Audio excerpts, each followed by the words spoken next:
أعوذ بالله من الشيطان الرجيم بسم الله الرحمن الرحيم والصلاة والسلام على أشرف المرسلين سيدنا محمد وعلى آله وصحبه وسلم تسليما كثيرا. We start off by praising Allah subhanahu wa ta'ala and sending our peace and blessings upon our Master Muhammad sallallahu alayhi wasallam. We ask Allah subhanahu wa ta'ala to grant us beneficial knowledge and understanding and wisdom, and we ask Allah subhanahu wa ta'ala to grant us sincerity in all our actions and all our sayings. We ask Allah subhanahu wa ta'ala to make His people of ikhlas. We renew our intentions now. We renew our intentions if we came here for any alternative reason.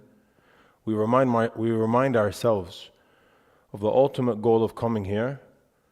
And the ultimate goal of coming here is to come closer to Allah subhanahu wa ta'ala, to gain knowledge that is beneficial to us, knowledge that is going to be a proof for us and not against us on Yawm al-Qiyamah, knowledge that increases us in taqwa and khashya. We ask Allah to never deprive us of this and to never deprive us of sincerity. We ask Allah subhanahu wa ta'ala to make us people who always renew our intentions and constantly remind ourselves why we do things so we don't lose the plot and we remain steadfast and sincere in everything. So when we pass away, we could find that the time we wasted coming to the masjid here on Monday night, or the gas we exerted, or everything we did is going to be heavy for us, inshallah. We ask Allah to grant us a good ending. So we continue our Monday night Tazkiyah series. And as I was telling you all last week, I'm going to be traveling next Tuesday. So we have one more class before I travel. So next Monday, which is the 19th, I'm going to be here. And inshallah, we will have class next Monday. And then next Wednesday, we're not going to have that tafsir class next Wednesday. This Wednesday, we will have tafsir. Next Wednesday, we won't. And when I come back, I'll continue. Because there's going to be 2 Mondays when I come back. Inshallah, we'll finish the book when I come back, if we don't finish it next Monday. And if we finish the books next Monday, we'll do like a mini-series for 2 weeks about something before Ramadan. But I think we're going to finish the book when I come back, inshallah. So we continue our Monday night Tazkiyah series, our Tazkiyah classes, and it's exciting because we're almost done. We have 1, 2, 3 more chapters. So I think next Monday I'm going to do 1 chapter. I'm not going to do 2 because next Monday's chapter is a big one. It's dhikr and tadabbur, remembrance and contemplation. And then after that, when I come back, perhaps we'll finish the book because there's just 2 more left, inshallah. So we're excited. May Allah grant us life and health. So when I come back, I don't have corona or something worse. So we can finish, So today we have a good topic. Today we have an interesting topic. Today we have a beautiful topic. To remind everyone, we are in the last third of the book, the very ending of the book. And the last third of the book is implementing worship. And this is tazkiyah, so everything is purification. The first third was removing, the first third of the book was bad habits and what they are, and abandoning them, removing negative habits. And the second third was the opposite of bad habits, good character, so instilling good character. And those 2 were 2 massive segments of the book. And now we're implementing worship, so we're looking at worship with a different lens. We're looking at ibadah from a spiritual lens and a tazkiyah lens, and we're seeing how acts of worship actually bring us closer to Allah and purify us. And that's the ultimate goal of acts of worship. And the ultimate goals and the maqasid of the acts of worship are to bring us closer to God and to purify our hearts and our souls. And they all have things of purification to them. So today's topic comes after the topic of Hajj, which came after the topic of al-infaq fi sabilillah, or spending in the cause of Allah, which came after the topic of fasting, which came after the topic of salah, prayer. So the author, he started with salah, and we mentioned, because if he's going to talk about acts of worship, it makes a lot of sense for him to begin with salah, because as we said many times here, salah is the most reoccurring act of worship, and it's the most encompassing act of worship, as everyone has to pray as long as they're Muslim and they're mature and they're sane. And that's a lot of people. And we talked about salah from a spiritual lens and how it purifies us and the ultimate goal of the salah. And then we talked about fasting. And then we talked about, in the last class, last Monday, we talked about spending in the cause of Allah, aka sadaqah and zakah, or anything to do with giving money, and how it purifies your heart from being cheap. And how whenever you give anything, you don't lose nothing, you're only increased. And we talked about Hajj as well, which is very special. And the reason why I say this is because that's the 5 pillars. That's the 5 pillars other than the testimony of faith, which is not an act of worship. The testimony of faith is a belief. So the other 4 pillars of Islam we covered. So now the author, after the pillars of Islam, which are the most important acts of worship, because they're pillars, because we have levels of fara'id. Fara'id are obligations. So of course the pillars of Islam are all fara'id, and they're the strongest fara'id. That's why they're referred to as pillars or arkan al-Islam, because Islam is built upon them. So then he goes, in today's class is going to be seeking knowledge. In Arabic, talab al-ilm. This is my favorite topic in the world. I love it so much because there's a lot to say about knowledge and the virtue of knowledge. And Islam is a beautiful religion, and Islam always calls to knowledge and increasing knowledge. And the Quran is filled with ayahs talking about knowledge and the virtue of knowledge and scholars. And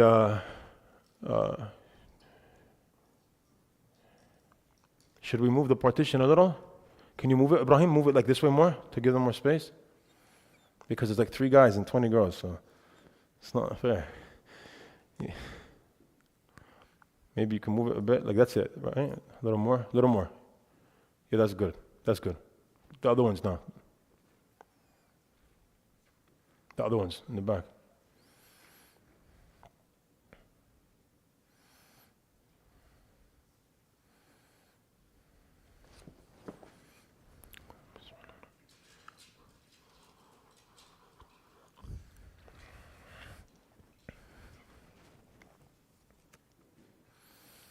So he goes to seeking knowledge. He puts it under implementing worship, which is very interesting. That's the first observation. He puts seeking knowledge, talab al-ilm, under acts of worship or implementing worship, which is very interesting. So we learn something subtly from that immediately.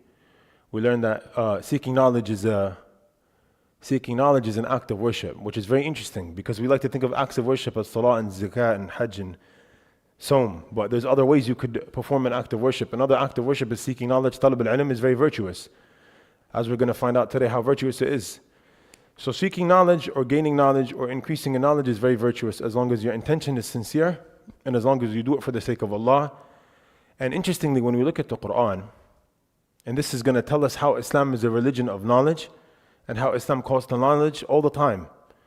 So the first revelation of the Quran, the first verse is sent down to the Prophet Muhammad ﷺ when he was in the outskirts of Mecca in the mountain of Nur, in the cave of Hira, in Ghar Hira, were what? Surah Al-Alaq. The first 5 ayahs of Surah Al-Alaq, Allah tells the Prophet, اقرأ باسم ربك الذي خلق الإنسان من علق اقرأ وربك الأكرم الذي علم بالقلم علم الإنسان ما لم يعلم. Allah subhanahu wa ta'ala, He commends the Prophet Muhammad to read. It's very beautiful when you think of it like from this lens, it's very beautiful. Reading is very important, and reading raises you in status, and reading grants you an increase of knowledge. And when you read, you become educated. And a society that reads is an educated society. So Allah is telling us, Muslims, you are a nation of iqra, ummatu iqra. We are the nation of read. We are the nation of literacy. And we are the nation of education. And Islam never tells someone not to learn. And Islam never tells someone to blind follow. We don't have blind follow in Islam. We have increased knowledge. And you increase more certainty. The more knowledge that you have, the more certainty you have in religion. And that's why the Prophet ﷺ, he said, فَقِيهٌ وَاحِدٌ أَشَدُّ عَلَى الشَّيْطَانِ مِنْ أَلْفِ عَابِدٍ. That's why the Prophet, he said that one single faqih, or one jurist, or one scholar in Islam, أَشَدُّ عَلَى الشَّيْطَانِ مِنْ أَلْفِ عَابِدٍ. He said, is stronger on shaitan, or is stronger on the devil than 1,000 worshippers. And I mentioned this hadith here a lot of times.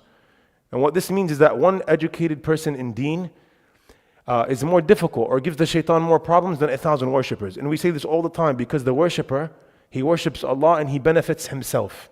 The abid, the worshipper, of course it's great to worship. We need worshippers in the world, right? But he benefits himself. And the scholar, he benefits society. And he defends Islam from doubts.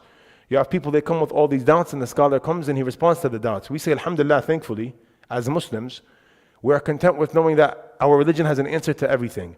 Perhaps there could be a doubt, but I know that if I don't know the answer, a scholar has it. And when I look at the ulama of Islam, I don't see them turning Christian the more they study. I see them becoming more strong in their faith the more they study. And we look at the Christian, the more they study, the more confused they get and the more doubtful they become, and then they convert and they become Muslim.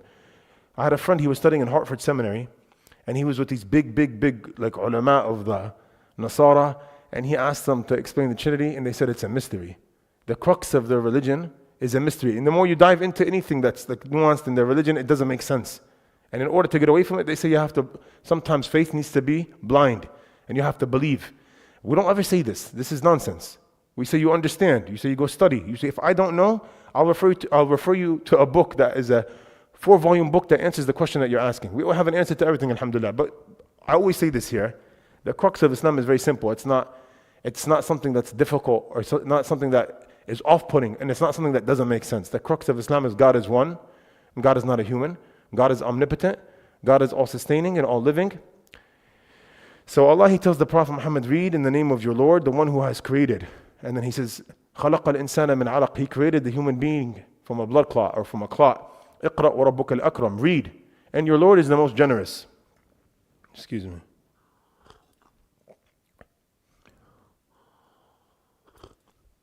Read, and your Lord is the most generous. الَّذِي عَلَّمَ بِالْقَلَمِ. The one who taught with the pen. And the pen is very, very virtuous in Islam. The pen is virtuous because Allah mentions it. And the pen is a sign of knowledge as well. And Allah subhanahu wa ta'ala, the first thing He created was the pen and the lawh. And He told the pen to write. And He wrote everything in the universe. That was going to happen in the lawh al-mahfud. So Allah subhanahu wa ta'ala commanded the pen to write. عَلَّمَ الْإِنسَانَ مَا لَمْ يَعْلَمْ. Then Allah describes, He says He taught the human what he did not know. He taught the human what he did not know. We also see in the Quran that knowledge precedes action and faith. So Allah, He says in Surah Muhammad, He says, فَعْلَمْ أَنَّهُ لَا إِلَهَ إِلَّا اللَّهُ وَاسْتَغْفِرْ لِذَنْبِكَ. He says, فَعْلَمْ أَنَّهُ لَا إِلَهَ إِلَّا اللَّهُ. Know very well, O Muhammad, that there's no God except for Allah. وَاسْتَغْفِرْ لِذَنْبِكَ. And then He tells him to make istighfar. He commands the Prophet first to know, or He commands us all to know that there is only one God. فَعْلَمْ أَنَّهُ لَا إِلَهَ إِلَّا اللَّهُ. Know very well that there is no God except for Allah, meaning know Allah and His names and His attributes, and know your belief system. And then Allah, He says, وَاسْتَغْفِرْ لِذَنْبِكَ, and then make istighfar. So knowledge precedes action, and also knowledge precedes faith. You should understand before you believe. You should understand, like when a convert comes to become a Muslim, we explain to them the shahada. So this is belief before belief, right? Knowledge before belief. The Prophet ﷺ, he's commanded by Allah subhanahu wa ta'ala in Surah Taha. He says, وَقُلْ رَبِّ زِدْنِي عِلْمًا. And say, oh my Lord, increase me in knowledge. You go to an Islamic university, you're walking into the main door of the campus, and you see an ayah of Quran on the top. It says, وَقُلْ رَبِّ زِدْنِي عِلْمًا. This is a beautiful ayah. The Prophet is commanded to make dua to Allah and say, Ya Allah, increase us in knowledge. We all want an increase in knowledge. And that's because knowledge is light. And knowledge protects you from doubt. And knowledge grants you strength in your iman. Knowledge grants you strength in your belief in Allah. Knowledge grants you the ability to understand how to worship Allah properly without making mistakes. The Prophet ﷺ, he said, طَلَبُ الْعِلْمِ فَرِيضَةٌ عَلَى كُلِّ مُسْلِمٍ. He said that seeking knowledge is an obligation upon every Muslim. And this is an interesting hadith. So the Prophet, he said that طَلَبُ الْعِلْمِ فَرِيضَةٌ عَلَى كُلِّ مُسْلِمٍ. It's an authentic hadith. He said that seeking knowledge is an obligation upon every Muslim. So good job to all of you for being here, because this is a form of knowledge we're studying, right? We're studying Tazkiyah, how to come closer to Allah, how to purify our hearts and our gazes and our souls, how to increase ourselves in taqwa, and we learn about hajj, and we learn about sawm, and we learn about salah. Even if it's very basic, which this class is very basic to be honest, it's beautiful though, and it increases us in light, hopefully.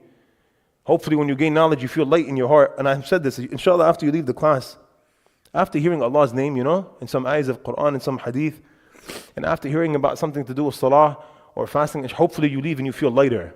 Hopefully you leave and you feel light in your heart. You should feel this way. This is what knowledge done. Al-ilmu nur. Knowledge is light. Imam Malik and Imam al-Shafi'i, they lived at the same time. So Imam al-Shafi'i, he went to Imam Malik, he heard about this scholar called Malik ibn Anas in Medina, and he went up to him to go study with him. And so Imam Malik, he saw this light in the face of Imam al-Shafi'i. He saw this light illuminating from his face. Like he's special, golden boy, genius boy. So when he saw this light, the light emanating or illuminating from his face comes from the light of his heart. Because if you have a heart that's light and luminate, your face is going to be light and luminate. And if your heart is black and foggy and cobwebs, your face is going to be black and cobwebs. And I mean this, wallahi. The person of iman, inshallah, he could see this in his life sometimes. You could see a person of nur, so his face is lit up because he's such a good person and he's always making sujood in the middle of the night. The more sujoods you make in the middle of the night, in the darkness of the night, the lighter your face is. And the more haram you do at night, the darker your face is. Anyway, so Imam al-Shafi'i was very special. And he was a genius. And the scholars say that Imam al-Shafi'i was so smart. He had something called photographic memory. They write in his biographies how smart he was, and when he would memorize.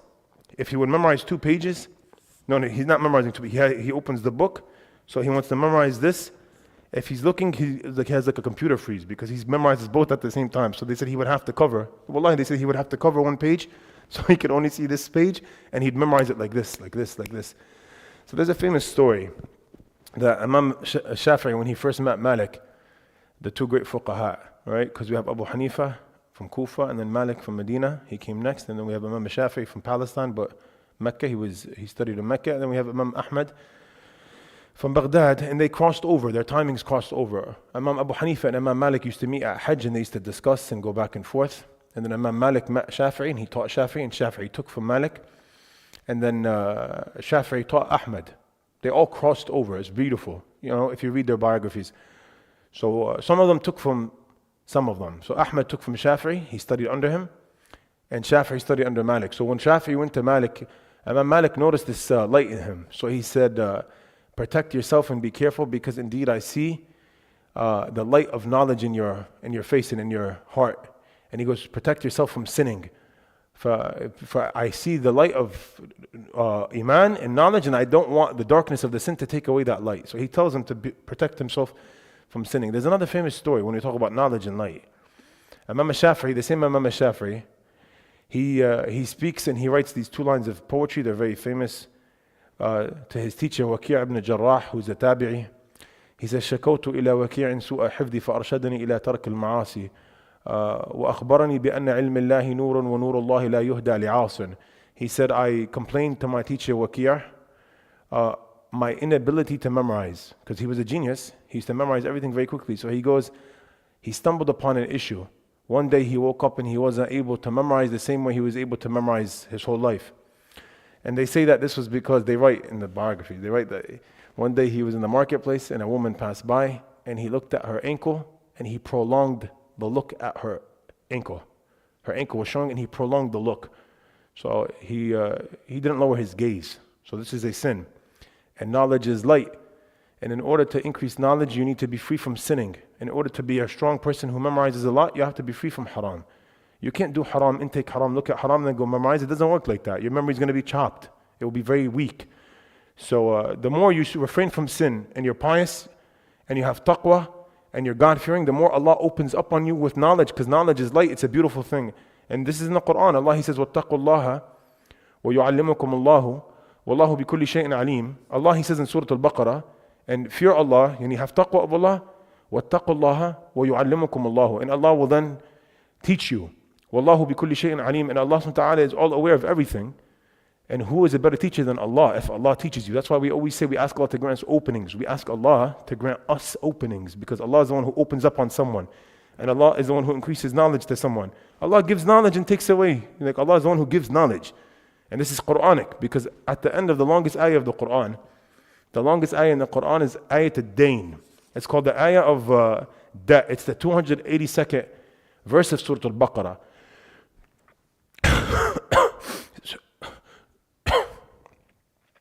Surah Al-Baqarah is 286 verses. Surah Al-Baqarah, I have water. Thank you. Surah Al-Baqarah is the 280. The whole reason I coughed is because I went down the wrong. Excuse me. Excuse me.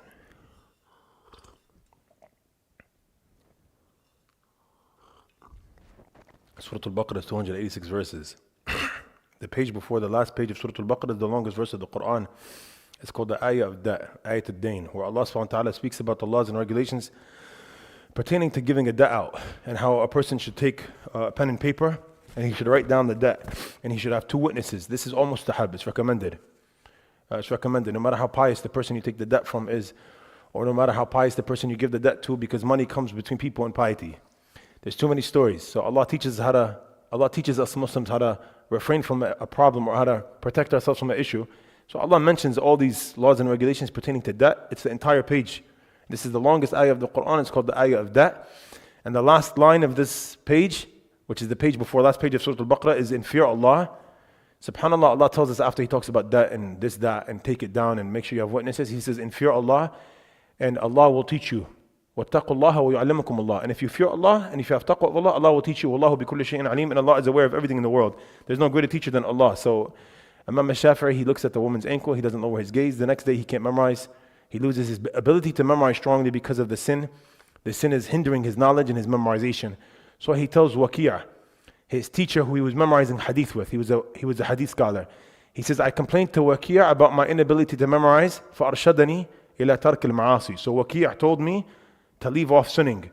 وَأَخْبَرَنِي بِأَنَّ عِلْمِ اللَّهِ نُورٌ. He said that the knowledge of God, if you're going to attain hadith or Quran or tafsir, is light.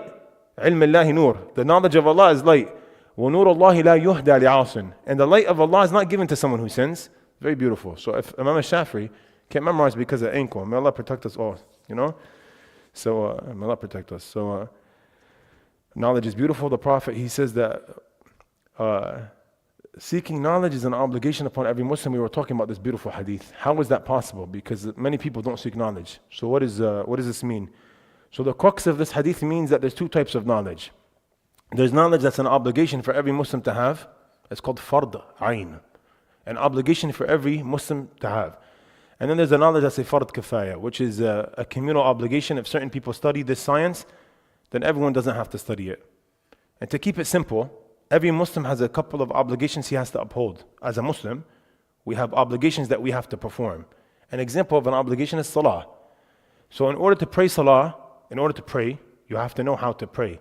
So it's just common sense. Maybe we don't think of it, but it's just common sense. In order to pray, you have to know how to pray. So the laws and regulations regarding salah are fard upon every Muslim to know. And the laws and regulations for siyam or fasting are incumbent upon every Muslim to know. And the laws and regulations regarding zakah are incumbent upon every Muslim to know. Even if you don't have enough, you have to know how much, because maybe one day you win the lottery. Astaghfirullah azim. Maybe one day you have enough money to give. Astaghfirullah.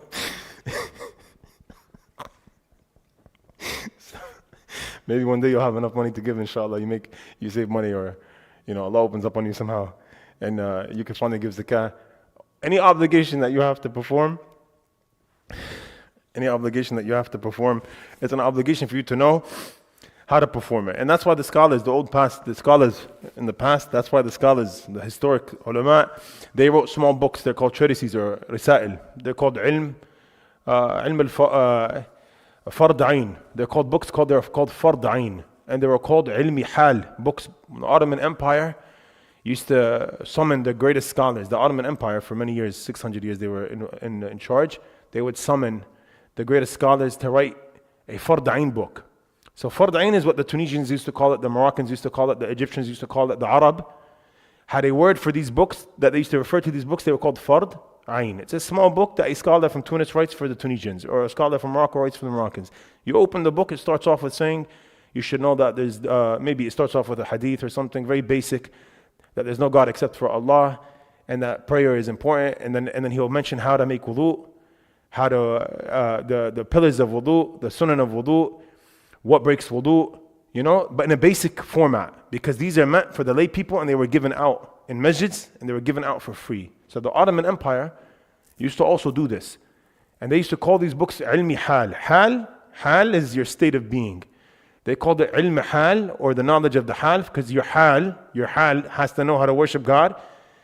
And they had a little extra in it, and they would have a section of tasawwuf or tazkiyah in it. A very small section of purification, tazkiyah, tasawwuf. That's because your hal, your state, needs to know your obligations and also know how to purify it. And there's an interesting book that was written by an Ottoman scholar. He's actually my great-grandfather. So he's my father's grandfather. He was summoned by Sultan Abdul Hamid al-Thani. His name is Al-Alama Hamdi al-Azami. And my name is Ismail Hamdi al-Azami. So I didn't know this, but my dad, when I first went to Egypt, my father came to Egypt to visit me, and he gifted me this book. And my dad wrote this nice personal note in it. It's a book like this big. And it was like very bad condition because it was very old. I opened it like that. And I was reading it, and the author is Hamdi al-Azami, which was my great-grandfather's name. And my dad used to tell me when I was young that my great-grandfather was a big scholar. I used to think my dad was a little exaggerative, but then he showed me the book. I was, wow, he really is. SubhanAllah. Then when I got the book, I looked up his name on Wikipedia, and then they have a Wikipedia page about him, and I was like really interested. So I looked up this biography book. It's a 5-volume biography book written by a Lebanese scholar. His name is Imam al-Zirikli. He's a historian. He wrote a book called Al-A'lam. Al-A'lam means the greatest scholars to ever live. So in this book, it's like a 4,000-page book. It's massive. I have it in my office. It's 5 volumes, but each volume is big. He writes about all the scholars of the past, but very briefly. He writes about all the scholars of the past, but very briefly. So I opened it up and I found my great-grandfather. He wrote about him too, so that made me very happy. So then I chose to study Hanafi fiqh because I found out my great-grandfather was a Hanafi scholar. He was from Baghdad, because my father's Iraqi. So my great-grandfather was from Baghdad, and Sultan Abd Hamid al-Thani, the last caliph of the Ottoman Empire, he would call the greatest scholars under the empire in Baghdad was a part of the Ottoman Empire. So my great-grandfather traveled to Turkey, and he married a Turkish woman there as a second wife. And then he learned Turkish, and then he learned Persian, and he had many books that he authored in different sciences. But one book that I find interesting is this book because it's for the layman. He was asked to write it by the Khalifa, by Abd Hamid al-Thani. And my dad had a copy of it, so I went to Egypt. When I was in Egypt and I bound it, they put leather binding on it. So I preserved it. I have it in my office now. It's very beautiful. And I read the book, and I was happy to see it because I was studying in Azhar and we're talking about like obligatory knowledge, Fard Ain books. And my great-grandfather wrote a Fard Ain book. It was very interesting. He starts off with, Salah, Zakah, very basic. Very basic. You could read it with your child in a day or two. And that's the point of it. So when the Prophet said that seeking knowledge is an obligation upon every Muslim, yes, to an extent, every Muslim should know how to pray, how to clean himself after he uses the bathroom, how to make wudu. Some people don't know how to make wudu. Like the 30, 40, 50 years old, you go to the masjid, you're making wudu, and the guy, he's doing this. And he walks out, and wudu is like, has boundaries. Like wudu has boundaries. In Orlando, there was a brother, may Allah guide him, bless him, increase him in life, and grant him everything good. He was an older brother. Every time like Isha was in 5 minutes, I'd go to the bathroom to make wudu for Isha. I'm making wudu, and he's in the bathroom, and he comes out the bathroom, and he used to wash his hands, and then do this, and then walk out and pray with us. So I was shocked. I'm just saying this story because there's many people that don't know basic knowledge. There's many people that don't know basic knowledge. And I see mistakes all the time in wudu, all the time, And I say this not for you to become Abu Hanifa and go correct everyone. No, there's a way you correct people as well. But I say many people don't know basics of Islam. Many people, it's very sad. So I would find it very sad for someone to live a lot of years of his life and not know how to make wudu properly or to clean himself properly after the bathroom. And the books of fiqh mention all of these details to us. They mention all of these details to us because your worship is incumbent upon it. And your worship depends on how you clean yourself. So it's very important. So this is what Fard Ain is to know the amount of knowledge that is sufficient for you to worship Allah properly, right? To know the ahkam of zakah and siyam and hajj, etc. And then we have a Fard Kifaya, which is a communal obligation upon all the Muslims. And that's what the ulama go to study in Al-Azhar for, or Al-Zaytun University in Morocco, or Qarawiyyin, or whatever it is. Wherever they go in the world, and we have places in America now as well, like Qalam Institute, or wherever someone goes to increase knowledge and to learn specific things that are intricate, such as intricacies of fiqh, buying and selling, and intricacies of mirath, and not everyone has to study the intricacies of mirath. That would be difficult. But it's a communal obligation upon the ummah, and alhamdulillah, the ummah has many people that are going out to study and learning the intricacies of these things for all of us. So seeking knowledge is an obligation upon everyone. May Allah grant us knowledge and grant us an increase of knowledge. And just for your information, if you're interested now in studying how to pray and how to make wudu, we have something called the internet. It's very beautiful. It's an amazing thing, honestly. And there's a lot of good on the internet, and there's a lot of filth on the internet, and there's a lot of stuff on the internet, so you could find good on the internet. And subhanAllah, I've seen so many people, they don't leave the comfort of their home. They live in Texas or New Jersey or California, and they study with someone in Egypt, or someone in Syria, or someone in India, and this is amazing. Can you imagine Imam Bukhari having Zoom? Wallahi, he wouldn't have spent 16 years of his life traveling Kufa, Basra, Masr, Sham. All his life traveling. He used to travel sometimes 6 months for one hadith. He could have just called him on WhatsApp. FaceTime, everything there. Wallahi, technology is amazing. And I say it because we have everything at our fingertips. Can you imagine that? Subhanallah. No, but the reason why he reached what he reached is because he didn't have internet. Because it's a different type of barakah when you go and you travel 6 months to take a hadith. Like the whole 6 months you're sleeping, waking up, exerting effort to go read one hadith from a scholar, that's amazing. It's different than when you call someone, you're not going to feel it. But still, my point is, if you're going to tell me, oh Shaykh, it's not realistic for me to go to Egypt, I'm a girl, how am I going to go to Egypt? I say, khalas, don't go to Egypt. Find an Egyptian teacher that's the girl that could teach you. And there's so many things online. Forget a live teacher. There's something called YouTube. You go like Salah, Arkan Salah, whatever it is. There's so many platforms, man. There's so many platforms. But I'll mention one that I like a lot. It's called Seeker's Guidance. It's a very legit platform for seeking knowledge. It's all English. It's very legit. All the scholars on it they studied overseas in Syria and Egypt and Morocco. They're very strong scholars. And they teach all the madhahib, and they teach tafsir, and they teach fiqh and hadith and everything. So you could find this knowledge anywhere. And then we have something called ICPC as well. We have someone called Shaykh Ismail. He's amazing. You go study anywhere, you find it. If you want knowledge, you find it. Wallahi. It's not going anywhere. It's, Allah subhanahu wa ta'ala, He says, قُلْ هَلْ يَسْتَوِ الَّذِينَ يَعْلَمُونَ وَالَّذِينَ لَا يَعْلَمُونَ إِنَّمَا يَتَذَكَّرُ أُولُو الْأَلْبَابِ. This is a very beautiful ayah in Surah Al-Zumar. Allah, He says, say, does the one, are they equal? Say, are they equal, the one who has knowledge and the one who does not have knowledge? إِنَّمَا يَتَذَكَّرُ أُولُو الْأَلْبَابِ. Indeed, the person who has the ability to receive a reminder will take heed. Indeed, the individual who has the ability or the tawfiq from Allah to receive the reminder, he'll understand the ayah. I love these ayahs. They're so beautiful. Like Allah ends the ayah by saying, the one who has a brain is going to understand what I'm saying. The one who has the ability to comprehend what I'm saying in this ayah is going to get it.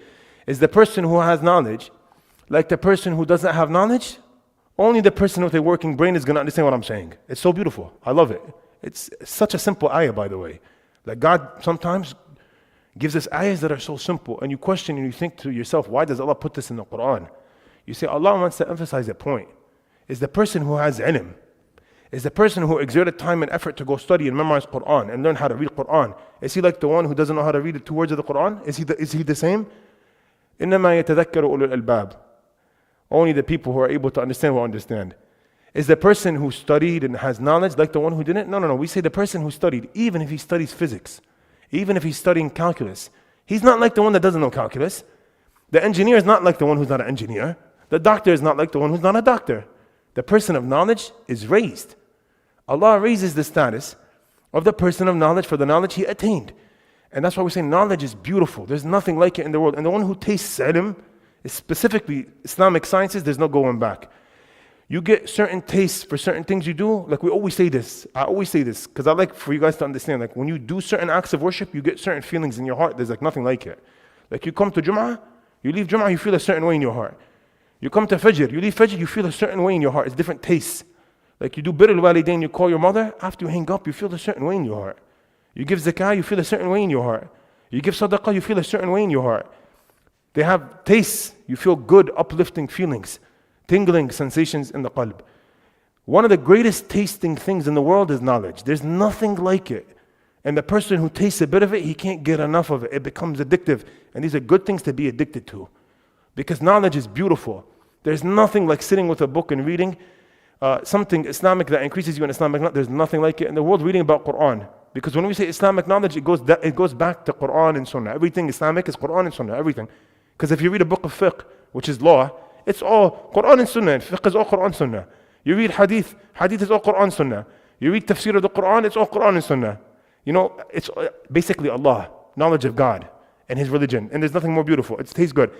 That's why Allah, He says in the Quran in Surah Fatir, إِنَّمَا يَخْشَى اللَّهَ مِنْ عِبَادِهِ الْعُلَمَاءُ.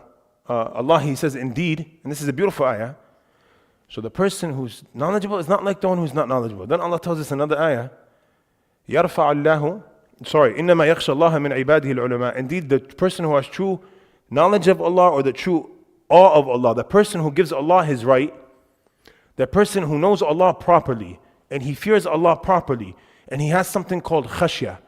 Khashya is a beautiful fear. It's like not a fear of a lion. Fear of a lion is a scary fear. Like fear of a burglar is a scary fear. Like fear of getting robbed, fear of death, this is different. Khashya is not khawf, like it's different. Khashya is this beautiful awe of God. The one who's gifted this beautiful awe of Allah, like he hears Allah's name and he feels the majesty of God and he feels like this type of way in his heart, is a scholar. Because the more he learns about Allah and his religion, he knows Allah more. And the more you know Allah, the more khashya you're gifted, right? And khashya comes from khushu'. Khushu' comes from khashya, you know. So indeed, those who truly know Allah and they truly have this awe of God, min ibadil ulama, are those who studied and have knowledge in order to have that khashya. You are increased in khashya, and we always say, Ya Allah, grant us beneficial knowledge. We always say here, Ya Allah, we ask you for beneficial knowledge that increases us in taqwa, khashya, and knowledge of God, and awe of Allah. Because if we're coming and we're studying and we're not receiving khashya, there's a problem. Like I always say, it's catastrophic to your heart. We want to come here and gain khashya. We want to come here and gain something called humility, like humbleness, not arrogance. You have someone, he studies and he becomes arrogant, there's a problem. There's no khashya here. There's kibr. We don't want kibr. We want khashya. So indeed those who truly know Allah or have awe of Allah are His ulama. And then Allah, He says, يَرْفَعِ اللَّهُ الَّذِينَ آمَنُوا مِنْكُمْ وَالَّذِينَ أُوتُوا الْعِلْمَ دَرَجَاتٍ. Allah, He says that Allah raises the ranks of you who believed. This is a phenomenal ayah. يَرْفَعِ اللَّهُ الَّذِينَ آمَنُوا مِنْكُمْ وَالَّذِينَ أُوتُوا الْعِلْمَ دَرَجَاتٍ. Allah, He raises those who believed in ranks and those who attain knowledge by many ranks, right? So Allah raises those who believed and those who attain knowledge by rank. So of course the one who has iman, his rank is raised in the eyes of Allah, of course, because he's different. The one who has iman has wudu, and the one who has iman has salah and siyam. And the one who has iman doesn't do haram, and doesn't look at haram, and doesn't intake haram, and doesn't listen to haram, and he doesn't have a haram relationship. The one who has iman is different. So Allah raises the ranks of the person of iman, and this is common sense. And then He says, وَالَّذِينَ أُوتُوا الْعِلْمَ. But then Allah also says that He raises the person who attain knowledge in ranks as well. And Allah doesn't say here the person of iman who attained knowledge. No, this is a different category. The person who attained knowledge in general, his rank is raised. So of course I said, of course, the person of iman, his rank is raised, of course.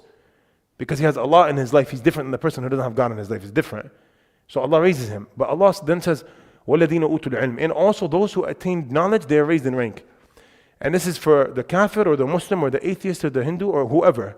If you have knowledge, is your raised ranked? Like, do you have a raising of your rank in this dunya? 100%. We see that the atheist professor in the university, is he not a respected individual in society? He's very respected. Why is he respected? The professor, when we say doctor, whatever. Why is doctor whatever? And the professor, I mean, like, why is he respected? Because he wrote 2 books and he teaches and he goes in front of the lecture hall and everyone's quiet, and if he gets angry, everyone's scared. Why is he so respected? Like, why? Because he's a person of knowledge. Why? Because he exerted effort and he gained knowledge, and when he speaks gold. He's teaching us stuff. SubhanAllah, man. Knowledge is virtuous for us and for everyone. Like, everyone sees the value of it. You know, your mom and dad, they tell you, you gotta go to school, you gotta get educated, you gotta get a degree. Why do you gotta get a degree? Because ilm, knowledge, light, increases you in respect in society, and also gives you something called a paycheck. A good paycheck. Like, I would assume the more you know, the more money you get. I would assume, like, I would say usually, the more knowledge, like, people go from bachelor's to master's to MBA and PhD and 2 PhDs and 4 books and 5 books, and right? Right? Like, the more knowledge you have, the more money you have. That's not the goal. Of course, the goal is not money. But you get, like, this is something good. Like, your virtue is raised. Your virtue is raised in dunya. So the person who has knowledge, his status is raised. And of course, the person of knowledge in Islam, the mu'min that has knowledge, of course, his ranks are raised in dunya and akhirah. And the scholar of Islam, his virtue is raised in this dunya and akhirah. And he's respected. The Prophet, he said in a famous hadith, مَنْ يُرِدِ اللَّهُ بِهِ خَيْرًا يُفَقِّهُ فِي الدِّينِ. He said, whomsoever Allah wants good for, He grants him an understanding of the religion. يُفَقِّهُ فِي الدِّينِ. Fiqh is an understanding of the religion. So if Allah wants good for you, He grants you knowledge of deen. And why is that? Again, because you become a scholar, you respond to doubts, and you know how to worship Allah properly, and you raise generations, and you propagate that knowledge, you know? So whomsoever Allah wants good for, He increases him, or He grants him a knowledge of the religion. If you study fiqh, inshallah, one day one of you guys study fiqh, it's really beautiful science, because fiqh is law and regulation of Islam. So fiqh is how to pray, the pillars of salah, the sunan of salah, the mustahabbat of salah, the makruhat of salah, the mubtilat of salah, those things that invalidate your prayer, those things that are not recommended or they're makruh in salah, they're disliked, those things that are liked in salah, those things that are sunnahs in salah.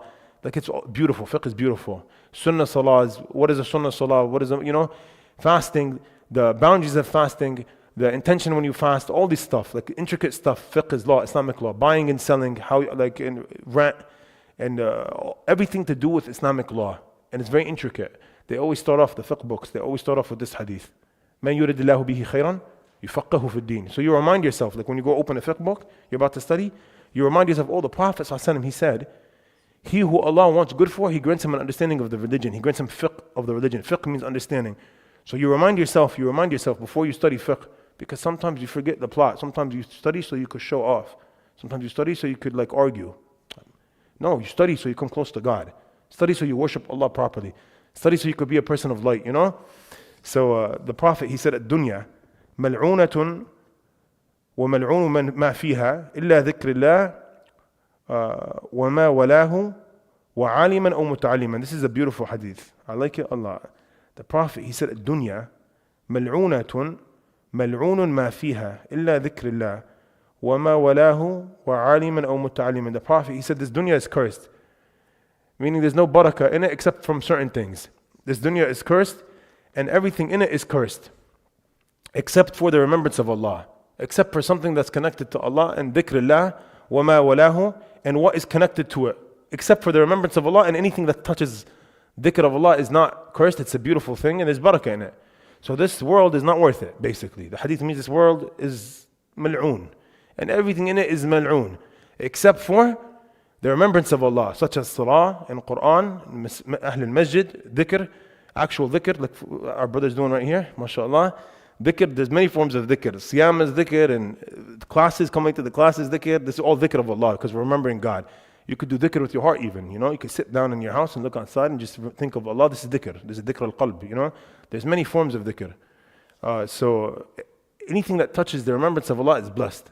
And then the Prophet said, وَعَالِمًا أَوْ مُتَعَلِّمًا. And there's something else in dunya that's not cursed as well. And that's a alim, a scholar, or a student. Someone seeking knowledge, or someone who has attained knowledge. And now we have one more hadith. And then we have something really fun after this hadith. Yeah, so the Prophet ﷺ, he said, this is a long hadith, it's very, very beautiful. It talks about the virtue of knowledge.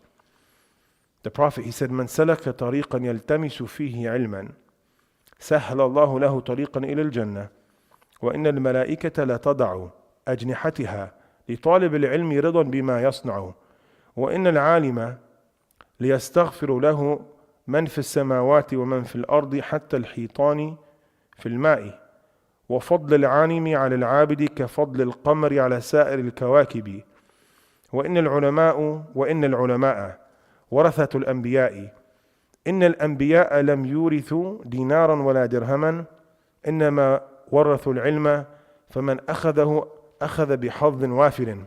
It's a very, very, very, very, very, very beautiful hadith. It's narrated in 6 different hadith books. The Prophet, he said, من سلك طريقا يلتمس فيه علما سهل الله له طريقا إلى الجنة. He who embarks on a path to seek knowledge, Allah will make his path for Jannah, or his tariq to Jannah, his path to Jannah made easy on him. Excuse me. It's good today.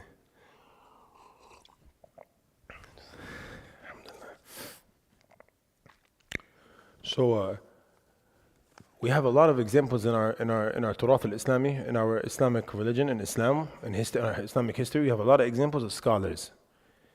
And when I think of an Islamic scholar, the first thing that comes to my mind, the first thing that comes to my head, I'm going to be honest, is, oh, he definitely exerted effort. Like, wallahi, the first thing I think of when I think of a scholar is he exerted effort to reach his knowledge. Like, whatever he got, he put in effort. Because I think memorization of Quran, I think memorization of grammar books, I think sitting with other scholars that were bigger than him in ilm that he took from, I think exertion of effort, lack of sleep, revising, waking up at night, qiyam al-layl, right? I think he exerted a lot of effort. He was pious to reach the knowledge he reached.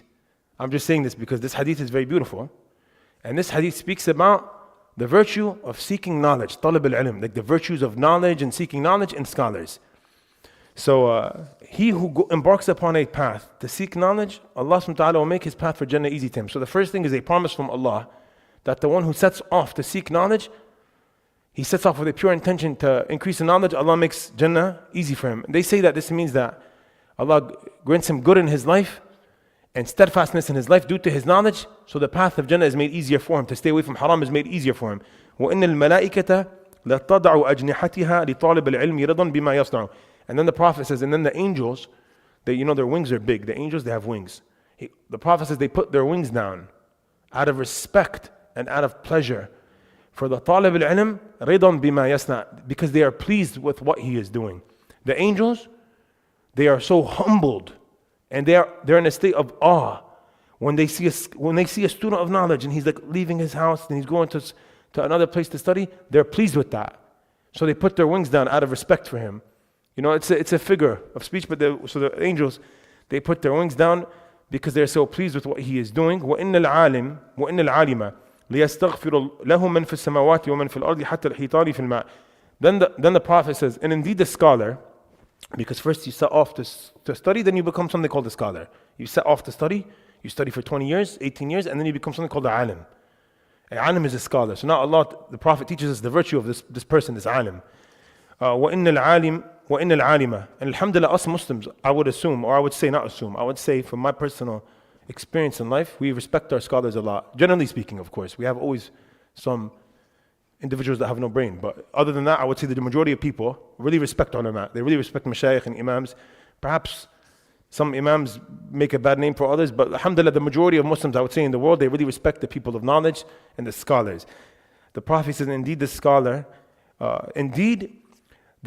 everyone in the heavens and everyone on earth, and even the whale or the fish in the ocean, they make istighfar for the scholar. So, وَإِنَّ الْعَالِمِ لِيَسْتَغْفِرْ لَهُ مَنْ فِي السَّمَاوَاتِ وَمَنْ فِي الْأَرْضِ حَتَّى الْحِيطَانِ فِي الْمَاءِ. Even the whale in the ocean, all the animals and all the creatures on earth, and all the creatures in the water, and even the whales or the fish in the sea, they make istighfar for the scholar. They're asking Allah to forgive him, and this shows his virtue. وَفَضْلِ الْعَالِمِ عَلَى الْعَابِدِ كَفَضْلِ الْقَمْرِ عَلى سَائِرِ الْكَوَاكِبِ. In the virtue of the scholar over the worshipper. Remember we said another hadith in the beginning that the virtue of the scholar over the shaitan, or the strength of the shaitan, the strength of the scholar over shaitan is like 1,000 worshippers, right? So here the Prophet, he says, and this is more authentic than that hadith, in the virtue of the scholar over the worshipper. The scholar over the worshipper is like the qamar, is like the moon, in comparison to all the other stars or all the other planets. And the moon is beautiful. If you see someone beautiful, you say, "Anta qamar," right? You say, "You're a moon."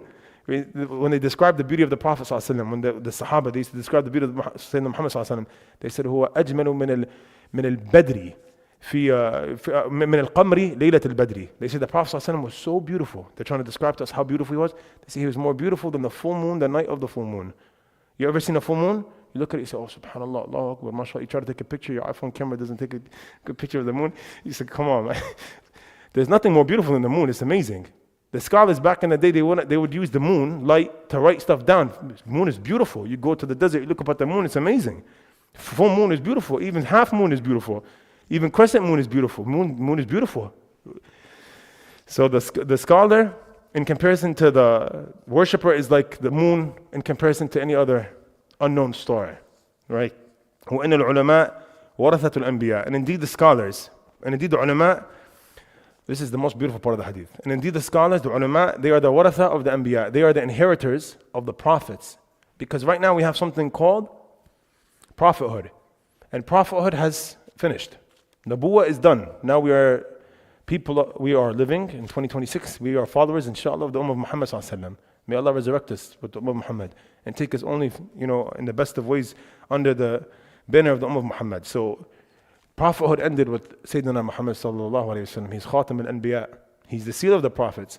So before the Prophet Muhammad, there was many prophets. There's many prophets and messengers. 140,000 prophets and 313 messengers, right? So, but now, since Sayyidina Muhammad, up until now, we have something called ulama.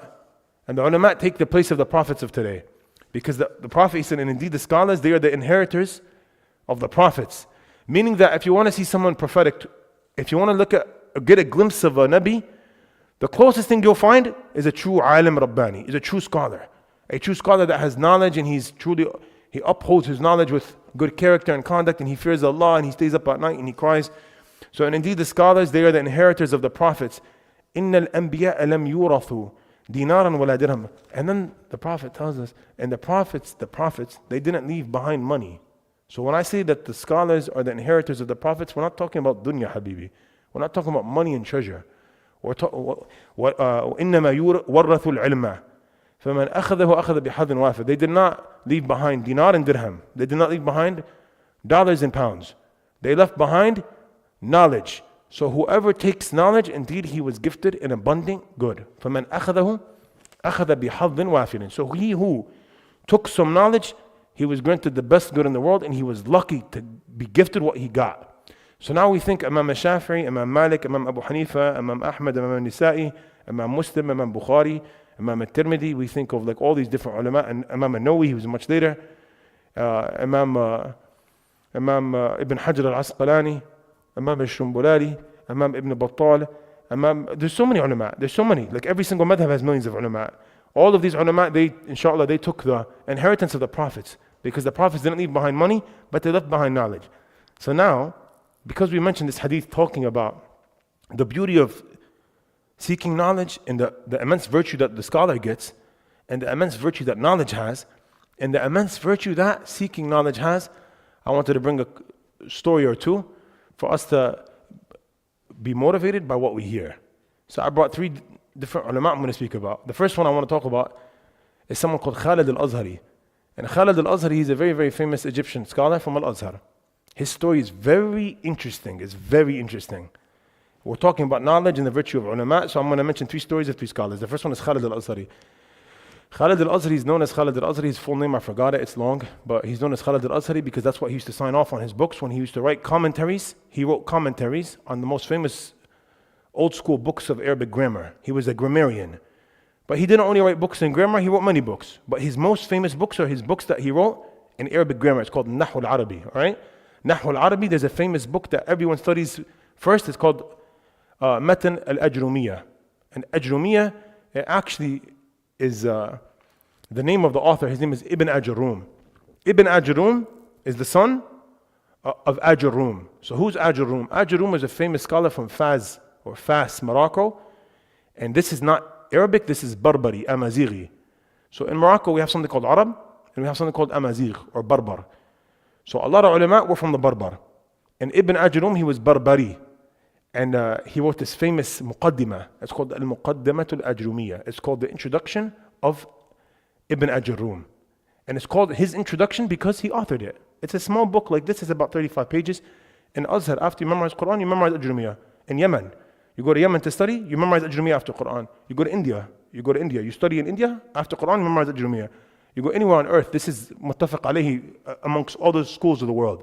It's a very blessed book. So I'm going to say if India, Pakistan, Bangladesh, everyone on earth, they all agree on this book, it has to have something called virtue to it.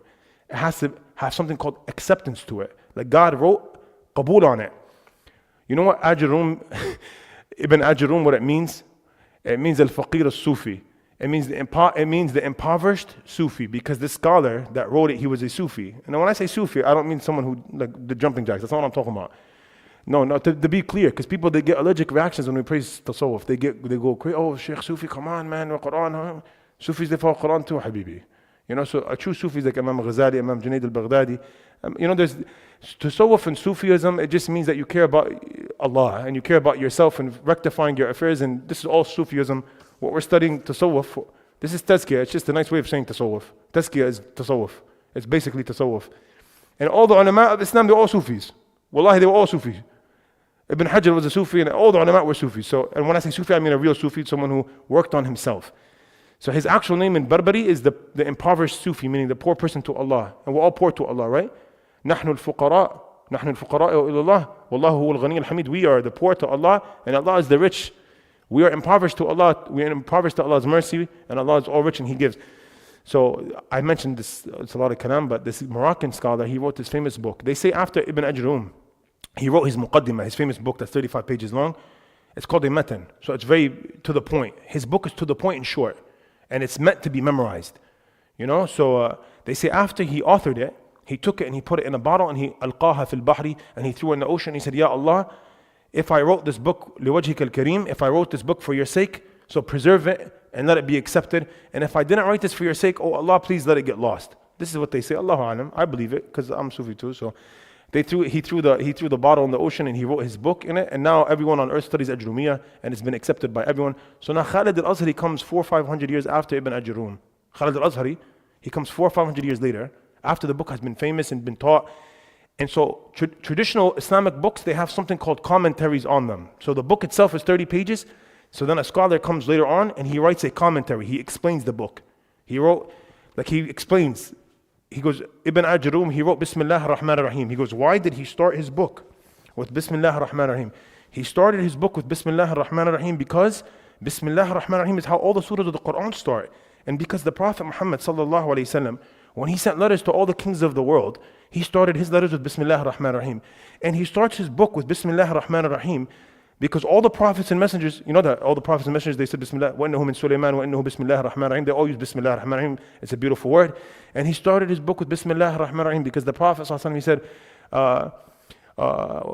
كل أمر ذي بال لم يبدأ فيه ببسم الله الرحمن الرحيم فهو أبضر وفي رواية فهو أقطع وفي رواية فهو أجدم. And there's another hadith where the Prophet said anything that starts off, anything of importance, any matter of importance that starts off with Bismillah ar-Rahman ar-Rahim, any matter of importance that starts off and does not start off with Bismillah ar-Rahman ar-Rahim, it's void of blessings. So this is how this is what a commentary is. Then the first thing Ibn Ajrum writes in his book, he goes, Al-Kalam هو اللفظ المركب المفيد بالوضع وأقسامه ثلاثة اسم وفعل وحرف جاء لمعنى. This is the first thing he does. So then the person comes and he writes a commentary. He says, Al-Kalamu, speech, Arabic speech is comprised of three components. It's called nouns, ismun wa fi'lun wa harfun. Nouns, verbs, and huruf, right? Like predicates, right? And then he goes and he explains. And I say this because there's many scholars that wrote commentaries on Ajrumiyah. And the most famous commentary written on it, if not one of the most famous, is Khalid al-Azhari's commentary. This is all just for you guys to understand who this guy is. His name is Khalid al-Azhari. He's very famous because he wrote commentaries on older books in Islam, and they all received something called acceptance. And I went to Azhar myself, and in Azhar when I was studying Ajrumiyah, first we studied the matan by itself, which is the book by itself, then we studied the commentary of Khalid al-Azhari. So I studied this book with a teacher. He was from the Ivory Coast. He was an African-American, he was African from the Ivory Coast. And Ivory Coast, for you to also know, it's on the western coast of Africa, and it borders Mali. So it's south of Mali, and it's on the water. I think to the right of it is Ghana, if I'm not mistaken, right? So north of Ivory Coast is a big country. It's a Christian country. Is Muslim. The 30-40% Muslim is here on the north, which borders Mali, desert, right? So my sheikh was from there. He was the most knowledgeable human I've ever seen in my life. I've never seen someone just speak knowledge in every word. Like I've never seen it. He memorized every book in the world. He came to Azhar when he was like 20, and he's been in Azhar for 20 years. He's 40 years old now, not married. And both his parents passed away when he was in Egypt. I've never seen a human like this guy in my life. All he does is study and read. I went to his room multiple times to visit him. There's nowhere to sleep. He doesn't sleep. I don't think he sleeps. I think he sleeps like this with his books. MashaAllah. His name is Shaykh Fawzi. Sidi Fawzi Konati Al-Ivory from Ivory Coast. He's so knowledgeable that he actually taught in Al-Azhar. He's so knowledgeable that the Egyptian Azhari ulama, they called him and they said, come teach in Azhar-Masjid. You're something special. Like we've never seen anything like you in the world. And you go to YouTube, you type his name in Arabic, Sidi Fawzi Konati, his YouTube videos come up with like 400,000 views. And they have videos or pictures of the students that used to study with him. When he used to teach in Al-Azhar-Masjid, he used to get more people than Salatul Jum'ah. If you come here for Jum'ah, every single line is filled. If you go to Azhar-Masjid for Jum'ah, every line is filled. If you go to Azhar-Masjid for any class, there's about 3-4 people, maybe 20 people, maybe 30 people. You go to Shaykh Fawzi's class, there's like 2,000 people. It's something strange. It was so strange that they ended up revoking his permission to teach. I guess it got to their hearts a little bit. Allah, we don't get political here, but he's my dear Shaykh. I loved him a lot. Wallah, he taught me a lot. I loved him so much, man. He used to talk just sincerity, just spit sincerity. So he's the one who taught me this story. So I relate to you all the story from him. And of course, it's an authentic story. It's mentioned in the biographies of Khalid al-Azhari. Khalid al-Azhari story, like I said, is special. Why is it special? Because he was the janitor of Azhar-Masjid. He wasn't a scholar, he was a janitor. He was the individual that closes the lights and turns on the lights and vacuums and exits. He was not a scholar. He was 36 years old, and he was al-waqadu fi jam' al-Azhar. He's the person who lights up the candles and turns the candles off, and he tells the people, "Yalla, get out," and he locks the door. He's the caretaker of Masjid al-Azhar. And one day, at the age of 36, he's doing his rounds of closing the lights, and there's a student memorizing a book called Alfiyat ibn Malik. Alfiyat ibn Malik is the 4th or 5th book you study in Nahu. It's the last book you study. It's 1,000-line poetry. It's 1,000-line poetry in grammar. So this student is memorizing this book, which is a famous book. It's also an Azhar manhaj, the last thing you study. And this guy, he has wax, right? Candle wax, and he's turning off in the oil. So a piece of oil and candle wax falls on this guy's hand like that, the student. And the student gets enraged. Because think about it, you're studying and the janitor is close to you. Why are you close to me? And the janitor comes and the janitor is wearing normal clothing, right? And you're arrogant because you're a student memorizing Alfiyat ibn Malik. So the candle wax falls on him and he goes, Ya himar. Ayyarahu bijahlihi. He called him a donkey. He called him someone ignorant. He goes, you ignorant individual, what are you doing? So Khalid al-Azhari was very offended, as he should be. He was hurt. His feelings got hurt so much. Sometimes getting your feelings hurt is a good thing. Sometimes, wallahi, I'm not saying to hurt people's feelings, but I'm saying sometimes you get your feelings hurt.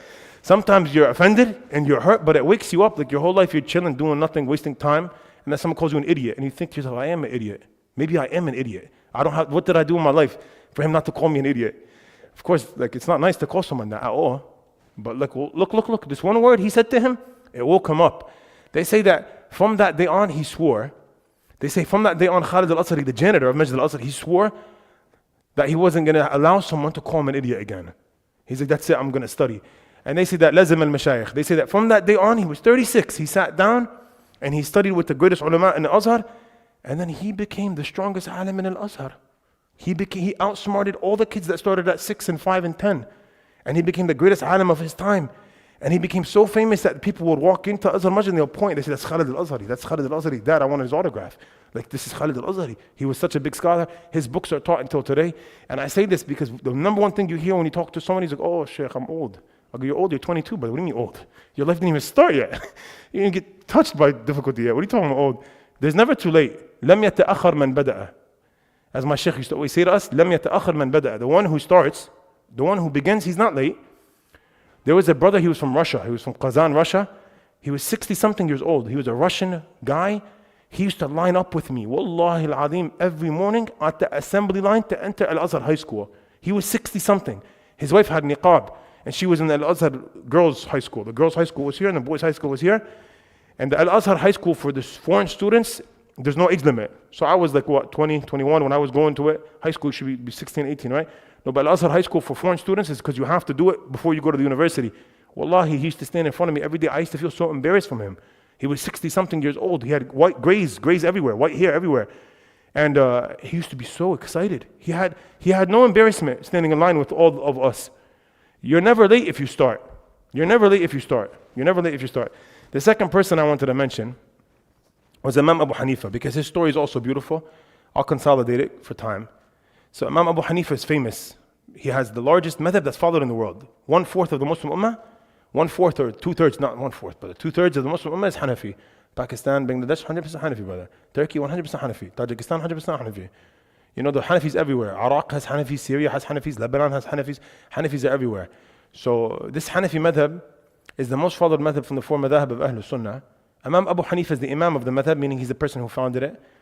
Of course, his madhab is the madhab of Kufa, because that's where he was based and that's who he studied from. Abu Hanifa studied from the scholars of Kufa. And that's where the Khilafah was. Sayyidina Ali moved the Khilafah to Kufa. Imam Abu Hanifa was originally Persian from a place called Kabul. Kabul is Afghanistan. Kabul is Persian or Pashtun. He was Persian.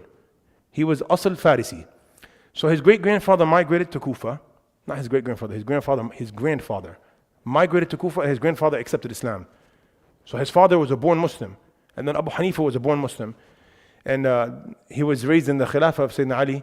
And Abu Hanifa worked with his dad in the marketplace, in the souk. And his dad, as a Persian man, he had a khaz shop, which is like a cloth and silk clothing that he used to sell. So Abu Hanifa was raised, of course, speaking Arabic, because it's like us living in America, we're raised speaking English, right? So he spoke Arabic, he memorized Quran when he was young, but he wasn't studying. And then there was a famous scholar from the Tabi'un. He was a famous scholar. His name is Imam al-Sha'bi, Amr al-Sha'bi.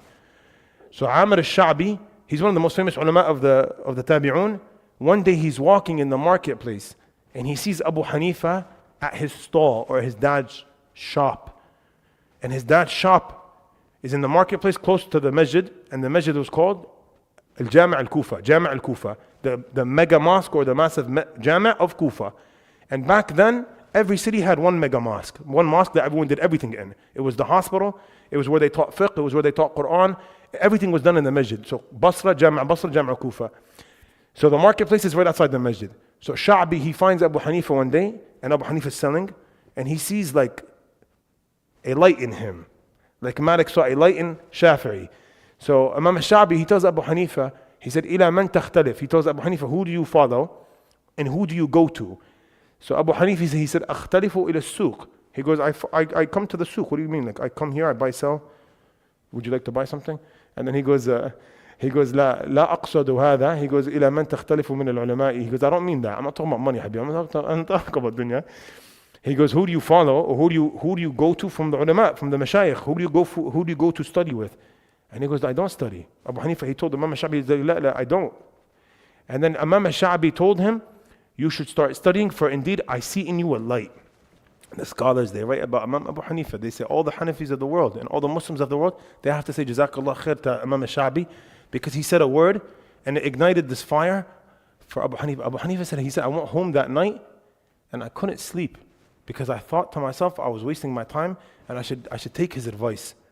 The next morning he wakes up and he doesn't go to the suq. He tells his dad, he goes, Dad, hold up, I want to go to the masjid, check it out. So he goes into the masjid, he opens the door, light, angels, light. He enters the masjid, the carpet's amazing. He walks in and he sees people studying here Quran, people studying here tafsir, people studying here hadith, people studying here fiqh. He looks around, he goes, where am I going to go? He sees Aqidah here, he's like, let me go there. He goes, studies Aqidah for 10 years. He goes and studies Aqidah for 10 years before fiqh. He's a faqih. He's not known for Aqidah, he's known for fiqh. He goes and he becomes famous. And he goes to Basra, they have like little, like what's it called when they go on trips? Like field trips to Basra. Him and his boys from Kufa, they go to Basra just to debate the Mu'tazila and the Khawarij and the Shia. Because at Abu Hanifa's time, there was 4 firq of Islam. There was Khawarij, Mu'tazila, Shia, and Ahl Sunnah. So Abu Hanifa was Sunni, right? He used to go to Basra, have debates, come back, YouTube, Hyde's Park, Speaker's Corner, all these people, they're always debating everyone. And then after 10 years of studying Aqidah, one day he walks in the masjid, and this story is how he moved over to fiqh. So one day, the point of the story is the whole reason why Abu Hanifa became Abu Hanifa is because of something someone told him. So one day he enters the masjid and this lady comes. And this was common back then. The woman or whoever has a question, they would come and they ask a question to any scholar in the mosque. They have a fiqh question. So she comes and she tells Abu Hanifa, she sees him, she goes, I have a question. He goes, yeah, go ahead.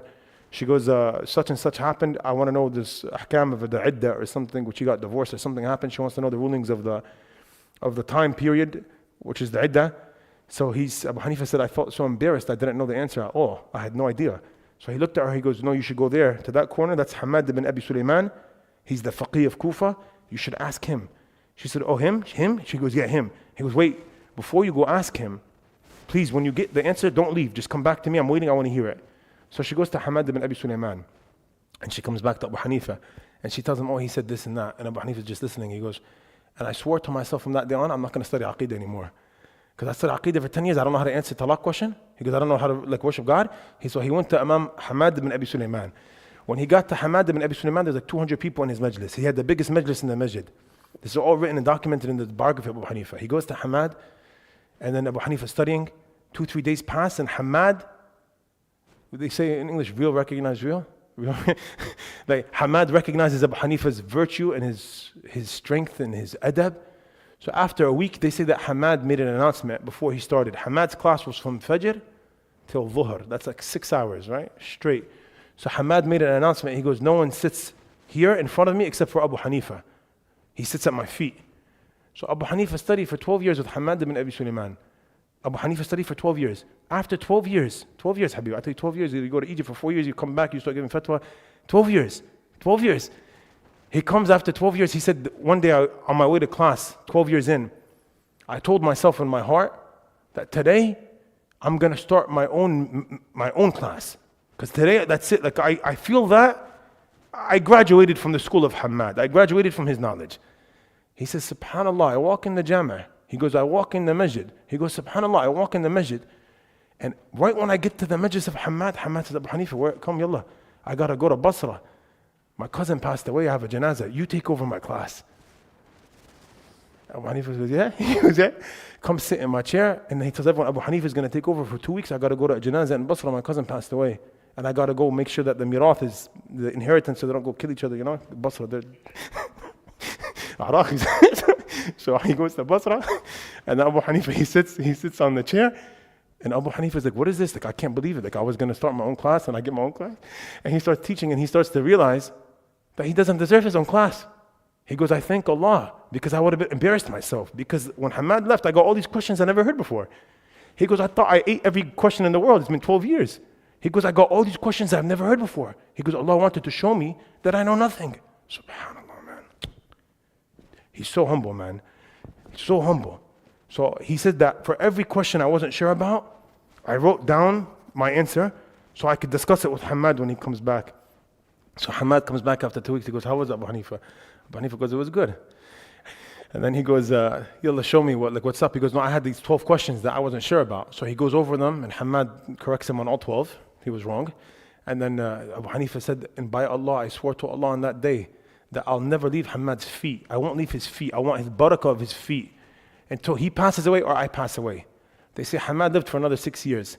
So Abu Hanifa completed a total of 18 years studying under Hamad ibn Abi Sulaiman. After 18 years, 18 years, high school, you graduate high school at 18. After 18 years of studying, Hamad passes away, Abu Hanifa cries, he leads the janazah, and then he assumes the class of Hamad, and it becomes the class of Abu Hanifa, and Nu'man ibn Thabit ibn Marzaban, and Nu'man ibn Thabit ibn Zuta ibn Marzaban, the famous Abu Hanifa. And his class goes on for many years, for about 20, 30 years until he passes away. And his class had like 200 to 300 people in it. And if I mention the students' names that studied under him, you'll be like, wow, he taught everyone in the world. Abdullah ibn Mubarak, Muhammad ibn Hassan al-Shaybani, Zufr ibn Hudayl, Yaqub ibn Ismail, Abu Yusuf al-Qadi. He taught all these big ulama that taught everyone. Abu Hanifa became Abu Hanifa. There was one more scholar I wanted to mention his story, but everyone is like trying to leave, so I don't know. If you gotta go, it's okay, but I want to mention one more for the people who could stay there. I'm going to mention one more story. If you gotta go, it's okay. You know, I know it's late. There's one more story. I'll make it short. It's Imam al-Bukhari. I mention these stories for motivation, and stories are nice. Imam al-Bukhari, his name is Muhammad ibn Ismail ibn Ibrahim ibn Bardizbah al-Bukhari al-Ju'fi. He's famous. He's from somewhere called Uzbekistan. In Uzbekistan, you'll find a city called Bukhara. You go to Uzbekistan today, they have something called Imam al-Bukhari Tourism. You go to the city of Samarkand, and you find Imam al-Bukhari. He's buried in a city called Samarkand. I was watching a YouTube video last week on his mausoleum, or the masjid where he's buried. They just renovated it. So now they have trips to Uzbekistan to go visit Samarkand, and they have Al-Bukhari Museum. They have Imam al-Bukhari Museum, Imam al-Bukhari Masjid, and then they have something called Ruz al-Bukhari, which is rice that tastes good. Ever heard? Carrots and raisins in the rice, Bukhari rice. Imam al-Bukhari, he was famous for his famous book that he authored. It's called Sahih al-Bukhari. That's what we call it. We call it after him. It's called al-Jami' al-Musnad al-Sahih. It actually has a very long name, but we call it the Sahih of Imam al-Bukhari. His story is also interesting because he's the most famous hadith scholar in the world. There's no one more famous than him in hadith. And his book is called, the ulama called it, أصح الكتب بعد كتاب الله عز وجل. They say the most authentic book after the Quran. So when we say Imam al-Bukhari, he authored Sahih al-Bukhari, that's a misunderstanding from us, because he did not, of course, no, but when we say authored, we think of a book that someone wrote. He did not write it. It's a hadith of the Prophet Muhammad that he compiled. So Imam al-Bukhari, he compiles 7,663 ahadith that are the most authentic ahadith in the world, and he compiles them in order to bring the most authentic ahadith together. That's his compilation that he authored, or he put together, and he called it Al-Jami' al-Musnad al-Sahih. And it has a longer name than that, but it's basically the hadith that he compiled. Imam al-Bukhari, he was born with vision, so he could see. At the age of 4 or 5, he lost his vision. He became blind in both eyes. And this was heavy on his mother's heart. So his mother began to cry, and like any mother in the world, she started to make dua for her son to see again. She starts to make immense dua, fast day and night. She's fasting and making dua, praying qiyam al-layl, making dua, crying and making dua. She's a mother and she loves her son, and she really wants her son to see with his eyes. So after all of this, the mother of Imam al-Bukhari has a dream, and in her dream she sees Sayyidina Ibrahim alayhi salam.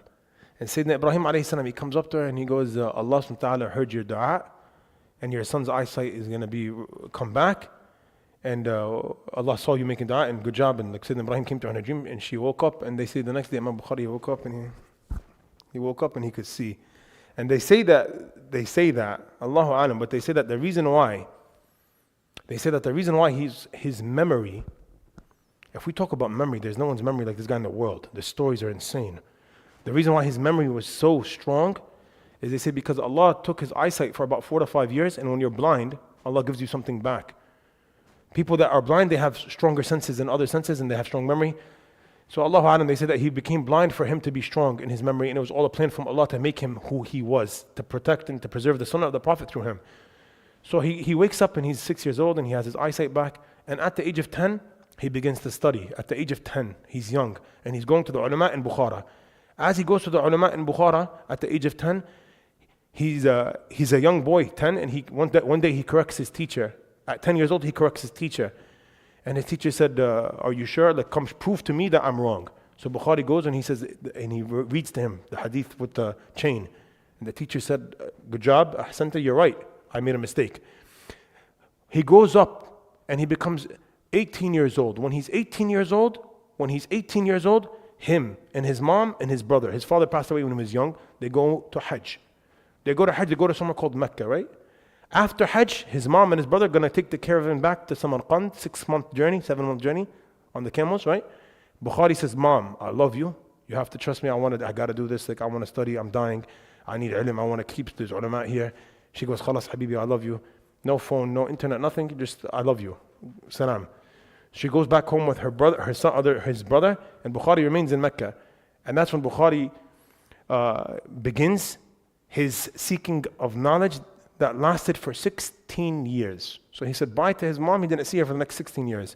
My Shaykh in Egypt, Shaykh Fawzi, the Ivorian, he's been in Egypt for 18 years. He hasn't went back to Ivory Coast. He always says that I do what Bukhari did. He always says, anyway, so he went to Mecca and Medina. Imam Bukhari, he went to Mecca and Medina to seek the hadith of the Prophet. He went to Kufa and Basra. He went to Baghdad. He went to Bilad al-Sham, which is Syria. He went to Egypt. He went to Khurasan. He traveled the dunya kullaha. He traveled the whole world. He traveled the entire universe to compile the hadith of the Prophet and to hear them from the hadith scholars wherever they were. They say that sometimes for one single hadith, he would travel 6 months. So in conclusion, he studied under over 1,000 teachers, and he collected over 600,000 ahadith from memory.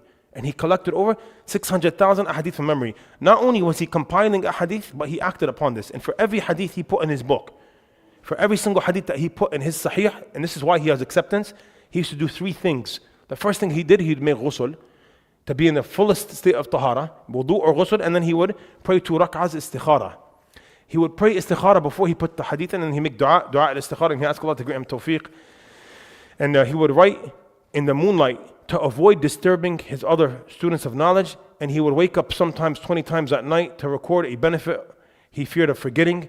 And from the 600,000 narrations that he did memorize, he only selected 7,000, because his book has 7,000, choosing only those that met the strictest conditions. And that's why Imam al-Bukhari's Sahih is so authentic. It's not just authentic, it's so authentic, because he added 2 extra conditions for the hadith of Sahih that no one else had.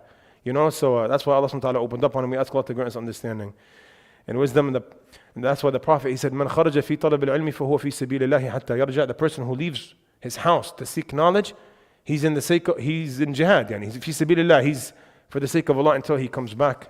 We ask Allah to grant us understanding and wisdom, and to increase us in knowledge, and to never deprive us of ilm, and to grant us the passion for knowledge like Imam al-Bukhari and Imam Abu Hanifa and Imam Khalid al-Azhari. Wa sallallahu ala Sayyidina Muhammad wa ala alihi wa sahbihi wa sallam tasliman kathira.